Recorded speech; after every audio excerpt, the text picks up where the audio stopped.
इन फार्मूलों को, इन पॉइंट्स को आपने याद रखना पड़ेगा। जैसे कुछ भक्त आते हैं, कुछ ऐसे भक्त होते हैं जो सब जगह थक लेते हैं, झाड़ फूक करवा के, मंत्र जंत्र जप के, गुरु बना के, और जब वो यहाँ आते हैं चाहे कितना भयंकर दुख हो उनके ऊपर, परमात्मा तुरंत ठीक कर देता है। अब उनकी तो फिर परमात्मा की रजा होगी, उन कोई और ठिकाना नहीं रहा, भगवान से अतिरिक्त कोई जगह दिखाई नहीं देती। मालिक को सब पता है, अंतर्यामी है वो परमात्मा, वो दूर तक जानता है कि आने वाली आत्मा क्या उद्देश्य लेकर इस दरबार में आई है, उसी तरह से उसका उपचार होता है। तो ऐसे आते हैं, उनको तुरंत देखो। दास तो एक पीएन है उस कबीर भगवान का, चपड़ासी हूं।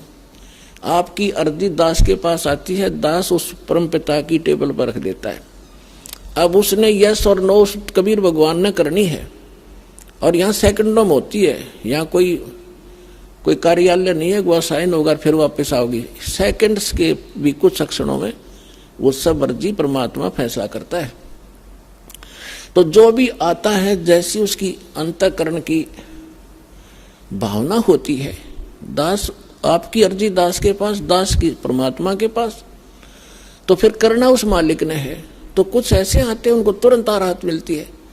मालिक को पता कि अब ये कहीं नहीं जाएंगे मेरे बच्चे, सब जगह थक लिए धक्के खा के। कुछ ऐसे आते हैं, हमारे भक्त कहते हैं चलो वहां जाते ठीक हो जाओगे, चलो वहां जाते ठीक हो जाओगे। अब वो आ जाते हैं, दुखी दिन तो आना ही होता है, लेकिन वो उद्देश्य कुछ और रखते हैं कि ठीक है चलते हैं, ठीक हो गया तो ठीक है, नहीं तो नहीं। तो ऐसे नहीं बनती बात है।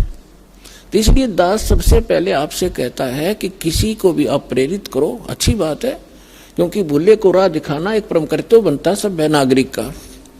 तो ये सब भूले पड़े हैं, लेकिन उनको पहले ज्ञान समझाओ, उनको पुस्तक दो, ज्ञान गंगा।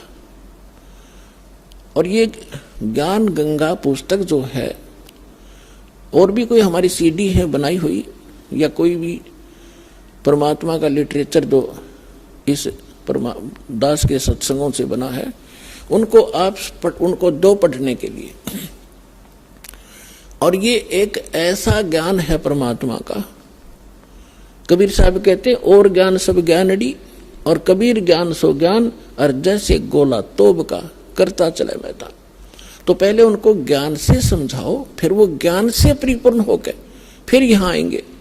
जब तक ज्ञान से परिपूर्ण होकर यहाँ नहीं आएंगे तो वो फिर डगमग हो जाएंगे। परमात्मा इस चीज को लाइक नहीं करते कि ये डले थे, पहले ढो ही रहे थे, 36 जगह भटक लिए, नकली गुरुओं के पास धक्के खा लिए, जीवन नाश कर दिया इन्होंने। तो अब अपने परमात्मा को पहचान कर फिर यहाँ लगे। तो इसमें क्या होता है कि फिर दूसरा इसका कारण ये होता है, जैसे किसी डॉक्टर के पास रोगी जाते हैं, एक ही जैसा रोग होता है, एक व्यक्ति को तो 2-3 खुराकों में राहत मिल जाती है, और दूसरे को 3 महीने गोलियां खाने का निर्देश दिया जाता है डॉक्टर के द्वारा। तो उसके रोग में अंतर है। ये वो नहीं सोचा इसका तो 2 खुराक में ठीक कर दिया, मैंने 3 महीने खानी पड़ेगी, मैं तो नहीं खाने का, तो ना खाने का तो मर जाने का, और क्या इलाज है। अब उसका रोग इतना गहरा नहीं था, जो जल्दी समय पर आ गया तो ठीक हो गया, और उसने वो 3 महीने खानी पड़ेंगी और ठीक होगा, क्योंकि टेबलेट वो कारगर है। तो पुण्यात्माओं, इस संसार में 21 ब्रह्मांड में दास के अतिरिक्त कोई संत नहीं, और कबीर साहब के अतिरिक्त कोई भगवान नहीं। और जो समाधान दास देता है उससे सारे काम ठीक होंगे, आपके संसारिक सुख, शारीरिक रोग सब दूर होंगे, संसारिक सुख प्राप्त होंगे, संसारिक दुख, मानसिक दुख, भूत प्रेत की बाधा, पितृ बाधा, चाहे कितना भयंकर हो, किसी प्रकार की, चाहे घाल तक डाल रखी हो, चाहे चौकी तक छोड़ रखी हो, यहाँ 1 सेकंड का काम है भगवान का। हम जड़े दुपटे नहीं लाते, परमात्मा के उस शब्द में इतनी ताकत है, जो मंत्र हम लेते हैं अपने आप सब भाग जाते हैं।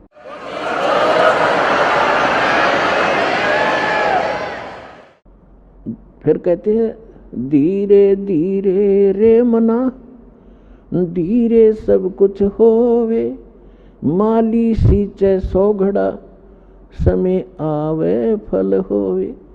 अब ये फार्मूले आपने याद रखने इस मार्ग पर कि धीरे धीरे रे बना, धीरे सब कुछ हो। आप बच्चे को स्कूल में भेजते हो प्रथम कक्षा में, और फिर उसको परिपूर्ण ज्ञान प्राप्त कराने के लिए रोजी रोटी के योग्य बनाने के लिए 20 वर्ष तक 15 वर्ष तक फ्री छोड़ देते हो।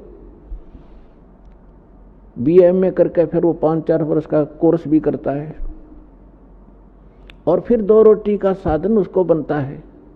अगर वो सफल हो जाता है और बढ़िया होता है, फिर सारा उसका जीवन रोजी रोटी की समस्या हल हो जाती है। ठीक इसी प्रकार आपने ये आम का बीज बोया है भक्ति, सत भक्ति। अभी तक आपने बबूल बो रखी थी, और बबूल बीज का ये आशा कर रहे थे कि हमें आम मिलेंगे मीठे मीठे, तो बबूल के तो काटे ही मिलेंगे। आम की इंतजार, आम की आशा व्यर्थ थी। तो जितने भी ये संत हैं, पंथ हैं और श्रद्धालु हैं, ये बेचारे उनको संत मानकर चले गए। उन्होंने राम नाम दे दिया, अब बीज दे दिया आम का कह के, और है वो बबूल का। उन बीज भी दिया, यानी साधना भी कर रहे हैं, जैसा गुरुजी बता रहे हैं। वो फल भी रहा है। कुछ कहते हैं हमें या तो ऐसे दिखाई देता है, प्रकाश दिखता है। वो प्रकाश से का बीज दे रखा है तुम्हारे जो प्रकाश यु काल है, ज्योत स्वरूपी निरंजन। तो आम का बीज कह के सतलोक सतपुरुष की कथा सुना के आपको बीज दे दिए। काल के 5 नाम काल के जानो, ये राधा स्वामी वाले। और सभी आस लगाए बैठे में सुख होगा, हमें मोक्ष मिलेगा, सपने में भी इंतजार मत करना। बीज आम का बीजिए और फिर वो प्रोसेस अपनाइए जो एक बीज को बो के पेड़ बनाने तक जो क्रियाएं की जाती है, और फिर देखना। तो अब आपको आम का बीज मिला है, इसको बोइए, बीज दिया, अब इसकी सिंचाई कीजिए, इसकी सुरक्षा कीजिए। अब सिंचाई क्या है देखो पुण्यात्माओं, दास इस मार्ग का मास्टर है, इस मार्ग का डॉक्टर है। आप सभी विद्यार्थी हो, दूसरे शब्दों में आप जन्म मरण के रोगी हो। तो इस दास को इसका पूरा कंप्लीट कोर्स पता है, आपको बताया जाता है, तो आप जी वैसे ही कीजिए और फिर देखना इसकी सफलता कैसे। जैसे ये मंत्र हैं, ये तो समझो बीज है। ये मंत्र जाप कर आपको दिए जाते हैं, ये तो समझो बीज है, बो दिया आपके अंतःकरण में, वचन की शक्ति तय प्रवेश कर दिया। अब इसकी सिंचाई करनी है, इसमें खाद पानी डालना है। तो उसके लिए कहा है, एक यज्ञ है धर्म की, दूजी यज्ञ है ध्यान, तीजी यज्ञ हवन की, चौथी यज्ञ परिणाम, और 5वीं यज्ञ है ज्ञान की। तो आप जी ने ये बीज बोने के उपरांत, जैसे खेत में किसान गेहूं बीज देता है, तो गेहूं बीज देने मात्र से सफलता नहीं होगी, उसमें खाद भी, पानी भी, उसकी सुरक्षा भी समय अनुसार देनी पड़ेगी, और उसमें घास फूस उग जाता है, उसको निकालना भी प्रॉपर पड़ेगा, तब वो सफलता प्राप्त होगी। इसी प्रकार आप जी ने ये 5 यज्ञ इस मंत्र के पैरेलल करनी पड़ेंगी। अब जैसे हम अज्ञानता के कारण इन अनाड़ियों के पास जाते थे, ये क्या क्या साधना बताते थे। कोई तो कहता था गायत्री मंत्र जाप कर ले, और कोई कहता था कि गीता जी का एक अध्याय डेली कर लिया कर पाठ कर लो। कोई जप जी साहिब की एक पुस्तक है, उसको नित्य पढ़ने को कहते हैं। कुछ ये नित्य नियम का गुटका हमने बना रखा है गरीबदास के पंथ में, इस कुछ कहते हैं बस ये पढ़ लिया करो बेड़ा पार हो जाएगा। अगर मंत्र पता नहीं उठपटांग क्या देते हैं वो। तो पुण्यात्माओं, जैसे पहले हम गायत्री मंत्र को लेते हैं, गायत्री मंत्र क्या है? ये एक यजुर्वेद अध्याय नंबर 36 का मंत्र नंबर 3 है। और इन अनाड़ियों ने इसको पता नहीं के बना रखा था, इसके आगे ओम अक्षर लगा लिया। ओम भूर्भुवः स्वः तत्सवितुर्वरेण्यं भर्गो देवस्य धीमहि धियो यो न प्रचोदयात्। और इसने हम निरागोट्या करते और इसको यूं मानना करते इससे मोक्ष होगा। ये प्रथम तो इसके साथ ओम नाम लगाने से ये मंत्र ही व्यर्थ हो जाता है। अब जैसे वेदों में महिमा पूर्ण परमात्मा की है और ओम नाम है ब्रह्म का, और महिमा ये इसमें इस मंत्र में महिमा है परमक्षर ब्रह्म की। यदि हम कोई पत्र लिखते हैं और उसमें शुरुआत में लिखते हैं मुख्यमंत्री या मंत्री, और वो भेजनी थी हमने प्रधानमंत्री गए, तो प्रधानमंत्री के पास नहीं जाएगी वो एप्लीकेशन। जिसको आपने एड्रेस किया वहां जाएगी, और वो उसका अधिकारी नहीं उसका आपकी एप्लीकेशन को सुन ले, कुछ काम कर दे। हमने प्रधानमंत्री के एप्लीकेशन भेजनी थी और उससे हमें लाभ मिलना था। एड्रेस कर दिया वो मंत्री के या मुख्यमंत्री के, तो होगी व्यर्थ। तो ये ओम नाम इसके साथ लगाकर इसका और काम बिगाड़ लिया इन्होंने।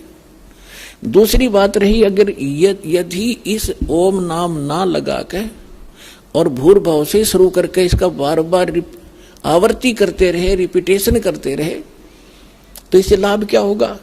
इसके अंदर लिखा है जैसे इलेक्ट्रिसिटी विद्युत, इस बिजली के गुण लिखे हो कहीं पे कि बिजली पंखा चलाती है, अंधेरे को उजाले में बदल देती है, और ये ट्यूबवेल से जल निकाल देती है, आटा पीस देती है, पंखा चलाती है। तो इसके गुण लिखे हैं ये। इसको चाहे श्लोक बना लो, इसकी चाहे कविता बना लो, चाहे इसका कोई भजन शब्द बनाकर ढोलक पीट के गा लो, चाहे सारंगी ठागा हारमोनियम बांध के गा लो, वो गुण चाहे वैसे बता लो कि बिजली पंखा चलाती है, बिजली अंधेरे को उजाले में बदल देती है, ट्यूबवेल से जल निकाल कर सिंचाई कर देती है, और बिजली आटा पीस देती है, पशुओं का चारा काट देती है। तो ये गुण तो उसके अंदर विद्यमान है। इसने एक बार पढ़ लो, चाहे इसने सारी उम्र बांच लो, वो गुण उसमें विद्यमान है। पर वो प्राप्त कैसे होंगे आपको? वो गुण प्राप्त कैसे हो, वो मेथड कौन सा है, वो भिन्न है। ये तो ज्ञान हो गया, ज्ञान यज्ञ है ये कि इस वस्तु में ये गुण है। अब वो प्राप्त कैसे हो वो गुण, उसके लिए सारा तरीका ही अलग है। उसके लिए उस ऑफिस का पता चाहिए जहां से वो कनेक्शन मिलता है। वहां फिर जाकर वो कहेंगे ये फार्म भरो, ये फॉर्मेलिटी लाओ, वो सारा पूरा करके एप्लीकेशन लगाओ, समय आने पर आपका कनेक्शन मिल जाएगा। तो जो गुण गाया करते थे आप उस बिजली के, अब आपको वो प्राप्त होने शुरू हो गए। फिर गाओ चाहे मत गाओ, वो गुण आपके शुरू हो गए। और फिर भी वो अच्छा है, भाई बिजली बटन दबा दे, इतना ज्ञान तो रहना ही चाहिए कि बल्ब जगाना है ये बटन दबाओ, मोटर चलानी है ये दबाओ। ज्ञान यज्ञ फिर भी पैरेलल रहेगी, तो वो आपको सहयोग देगा, लेकिन जब तक कनेक्शन नहीं मिलेगा वो लाभ प्राप्त नहीं होंगे। तो इसी प्रकार पुण्यात्माओं, अभी तक ये ज्ञान का टोटा रहा और हम धोखा यूं खाते रहे कि ये संत जो हैं ये पहुंचे हुए हैं।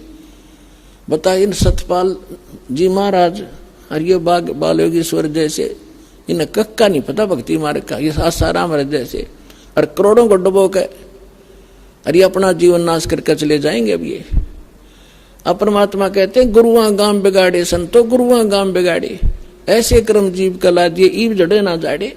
ऐसे उल्टा दिया न समझाओ तो उल्टे पड़े नो कहो वाह भाई वाह, निंदा करता रामपाल तो। अरे भले आदमियों, इसे बड़े बड़े माइक लाकर टेलीविजन पर मैंने निंदा करने में टाइम पाया। ऐसा मूर्ख हूं मैं कि मैं निंदा करूं, अपने कर्म बिगाड़ू। परमात्मा कहते हैं तिनका कबू ना नींदिए जो पाया तले हो, और कभी उड़ आखन पड़े पीर घड़ेरी हो। हम तो तिनके की निंदा नहीं कर सकते, इतना पाप लगे हमारे को। लेकिन जो परमात्मा ने डंडोरा पीटा था, सच्चाई कहा था ढोल के डंके पे, आज सेवा दास को मिली है। और आखिरी सांस तक निभाऊंगा, चाहे सांस तड़के निकल जाओ।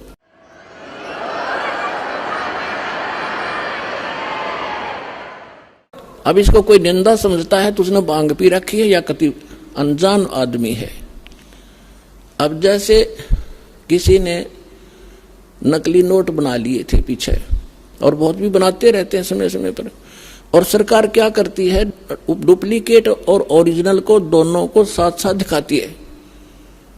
टीवी के माध्यम से, समाचार पत्रों के माध्यम से दोनों के फोटो दिखाए जाते हैं और बताया जाता है कि नकली ये है, ओरिजिनल में ये गुण है, इनमें ये भिन्नता है।